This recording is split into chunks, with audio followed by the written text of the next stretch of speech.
Nah, setelah kita belajar tentang tentang permutasi, sekarang kita akan belajar tentang kombinasi. Nah, kombinasi K itu apa sih? Nah, kalau kombinasi nggak ada yang namanya kombinasi aja ya. Maksudnya ini lebih dikhususkan adalah kombinasi K, artinya ada sebanyak K buah K anggota yang dikombinasikan.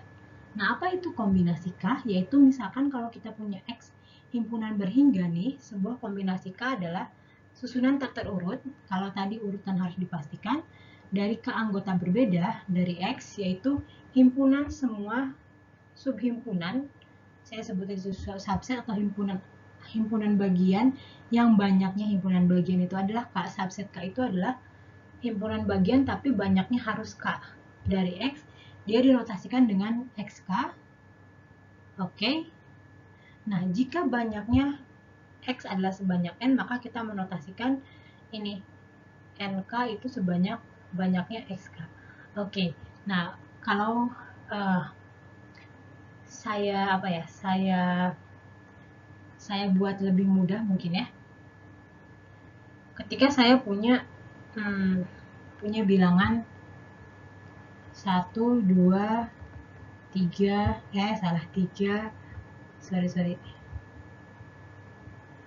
3 dan seterusnya sampai saya punya sampai N.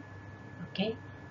Nah, atau sampai yang gampang aja dulu ya, sampai 10 gitu ya. Biar kebayang konkretnya seperti apa sampai 10. Nah, saya ingin mencari subset yang isinya 2 anggota. Berarti subset yang isinya 2 anggota itu seperti apa? Berarti 1, 2, 1, 3 gitu ya. Nah, seterusnya sampai 1, 10. Oke, ini apa? 2, 3, 2, 4 dan seterusnya sampai 2, 10 dan seterusnya yang terakhir adalah sampai 9, 10 gitu ya. 9, 10. Nah, ini 1, 2 sampai 1, 10 ada berapa banyak? Ada 9. Yang ini ada sebanyak 8 gitu ya. 9 tambah 8 tambah, jadi ada sebanyak 45 ya. 9 tambah 8 terus lalu 3, 4 dan seterusnya 9 tambah 8 ini 2, 3, di sini ada 3, 4 gitu ya. Saya tidak tuliskan karena terlalu panjang. Nah, banyaknya subset dari subset 2 dari 1 sampai 10 dia adalah 9 tambah 8 dan seterusnya sampai dengan tambah 1. Nah, tapi si himpunan yang tadi saya bilang, ketika saya bilang ini misalkan X gitu ya. Nah, ini himpunan XK, ini isinya adalah himpunan subset 2, yaitu 1, 2, isinya 1, 3 sampai 1, 10, lalu isinya 2, 3 sampai 2, 10. Oke, di sini berarti apa? Sorry. 2, 10. Lalu saya punya 3, 4 sampai 3, 10. Dan seterusnya sampai saya punya 8, 9, 8, 10. Terakhir adalah 9, 10. Nah, ini adalah XK, notasi dari X besar K. Nah, ketika saya ditanya berapa banyaknya NK, oke. Nah, sekarang ketika berapa banyaknya himpunan, berapa banyaknya anggota himpunan dari XK ini, ya. Nah, ini adalah sebanyak, tadi ada sebanyak berapa? Kita sudah hitung ya, ada sebanyak 9 tambah 8 sampai tambah 1, berarti ada sebanyak 45 ya. Kita lihat, coba dihitung. Nah, tapi di sini dinotasikan dengan NK. Nah, N-nya berapa kalau di sini? N-nya adalah 10, K-nya 2. Coba, ini kita sebenarnya belum tahu kalau bilangan N kombinasi NK itu adalah N faktorial per K faktorial, kita belum tahu ya. Nanti kita akan cari tahu dari mana sih bilangan kalau N K ini dia sama dengan N faktorial per n min k faktorial per k faktorial. Kita belum tahu ya, tapi ini untuk menyamakan apakah benar sama-sama 45. Di sini kita lihat 10 faktorial per 8 faktorial kali 2 faktorial gitu ya. Di sini berarti apa? 9 kali 10. 10 faktorial dibagi 8 faktorial 9 kali 10 ya, per 2 faktorial per 2. 90, ini 45 betul ya. Oke. Nah, ini hasil yang sebelah sini. Yang sebelah sini hasil menghitung manual, yang sebelah sini hasil dari ini. Dari kalau kita tahu n faktorial, n kombinasi nk itu dia sama dengan n faktorial per n min k faktorial kali k faktorial. Gitu ya. Oke. Oke, nah sekarang kita belum tahu bahwa kombinasi nk itu dia adalah bilangan ini. Yang kita dapatkan dari slide ini adalah ketika kita kombinasi nk itu, yang kita tahu biasanya kombinasi k itu apa? Yaitu adalah banyaknya cara memilih k objek dari n objek gitu ya. Berapa banyaknya cara memilih k objek dari n objek. Nah, atau di sini bisa kita lihat bahwa berapa banyaknya anggota himpunan yang berisikan k anggota, dia adalah subhimpunan dari X gitu. Berapa banyaknya himpunan semua subset K dari X. Oke, atau boleh juga menyatakan berapa banyaknya cara memilih ya. Ini yang familiar, kita pakai cara memilih K objek dari N objek. Oke, nah ini asalnya dari subset ini ya. Oke, berapa banyaknya cara memilih K objek dari N objek. Kalau di sini karena dia ada 10 objek, kita akan memilih dua objek karena dia subsetnya K. Nah, kemungkinannya adalah ini, dua objek ini sama ya intinya. Cara memilih K objek dari N objek dengan cara memilih subset itu dia adalah hal yang serupa. Ya, sama ya. Saya akan memilih dua objek dari 10 objek. Nah, ketika saya enumerasi atau ketika saya cacah, ketika saya list daftar, makanya kemungkinannya ada 1, 2, bilangan itu 1, 3, dan seterusnya. Dia sama seperti anggota himpunan. Mudah-mudahan dipahami ya. Oke. Nah, sekarang kita akan selanjutnya, slide terakhir adalah kita akan mengetahui dari mana sih nilai n faktorial per n min k faktorial per k faktorial ini. Nah, ini teoremanya bunyinya seperti ini. Kita akan memperoleh nilai nk ini dari nilai permutasi.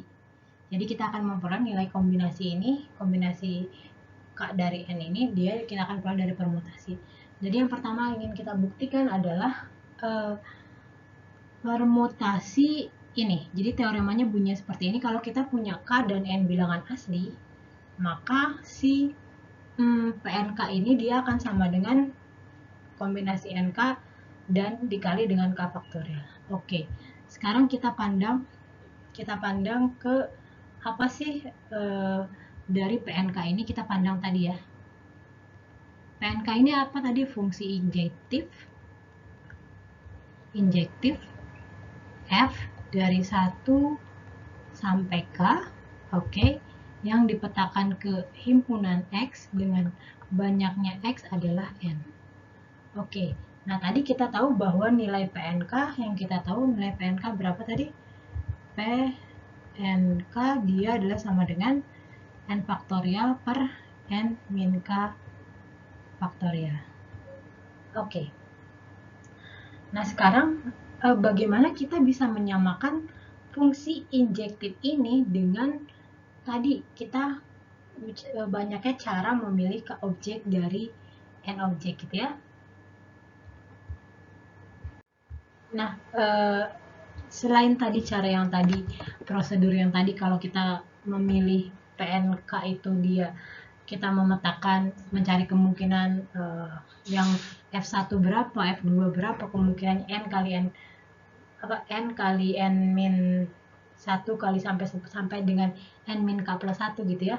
Nah, sekarang kita ubah prosedurnya. Nah, di combinatorial proof itu seperti itu. Kita meng-create meng-create prosedur, kita meng-create kejadiannya, tapi yang sesuai dengan ini.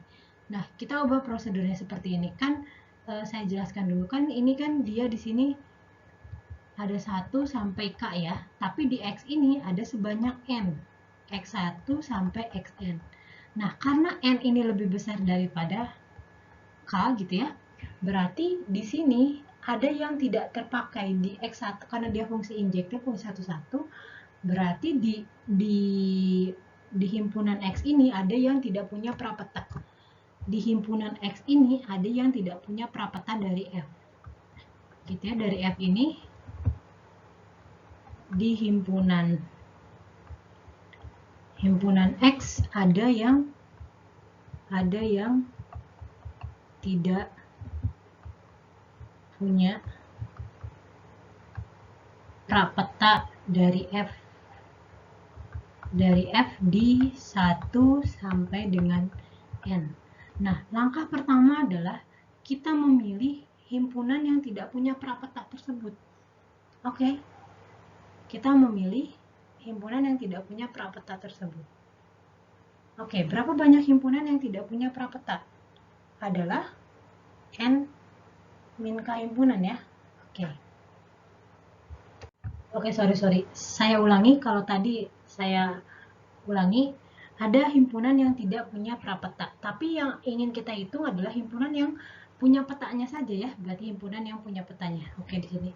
Di himpunan ada yang tidak punya prapeta. Nah, sekarang yang ingin kita pastikan adalah himpunan yang punya prapeta di F. Berarti langkah pertama adalah memilih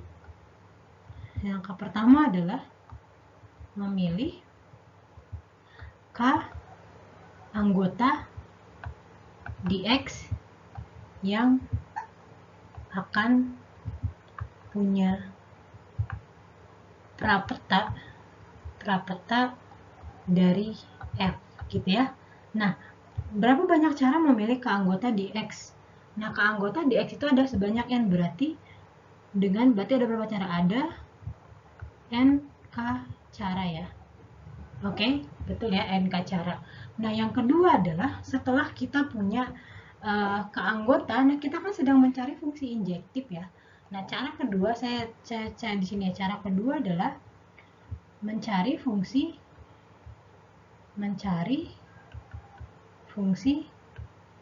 injektif dari keanggota tadi. Jadi keanggota tadi, misalkan si keanggota tadi saya tuliskan XK gitu ya. Itu adalah subset dari X yang terpilih tadi ya, keanggota adalah XK, berarti kan kita akan memetakan dari F 1 sampai K, dia akan dipetakan ke XK. Nah, banyaknya cara memetakan ini karena XK ini ada sebanyak anggota, dia ada apa? Dia ada sebanyak P, K cara kan? Oke. Nah, PKK cara ini dia ada sebanyak berapa tadi? PKK itu dia ada sebanyak berapa? PKK itu ada sebanyak tadi berapa? K faktorial.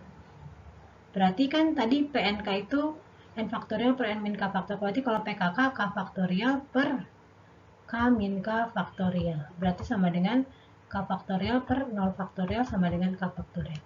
Oke. Nah, sekarang ada dua prosedur langkah. Berarti kita menggunakan prinsip perkalian ya, karena ini ada langkah pertama, langkah kedua. Nah, berarti dari combinatorial proof ini kita bisa memastikan bahwa PNK ini dia sama dengan NK kali K faktorial. Oke? Betul ya? PNK sama dengan NK kali K faktorial karena dari sini. Berarti langkah pertama sebanyak NK, langkah kedua sebanyak K faktorial. Berarti jadinya dengan prinsip perkalian dia jadi NK kali K faktorial. Lalu selanjutnya dari sini berarti kita tinggal pindah ruaskan kan PNK per K faktorial. Berarti dari sini kita peroleh NK ini dia adalah PNK per K faktorial. PNK itu apa? N faktorial kali N min K faktorial dibagi K faktorial di sini. Oke, didapat ya. Jadi kita sudah tahu nih sekarang dari mana sih asal bilangan ini nanti disebutnya koefisien binomial ya. Dari mana asalnya bilangan NK ini dia sama dengan N faktorial per K faktorial kali N min K faktorial. Oke, sekian pertemuan hari ini. Terima kasih. Assalamualaikum.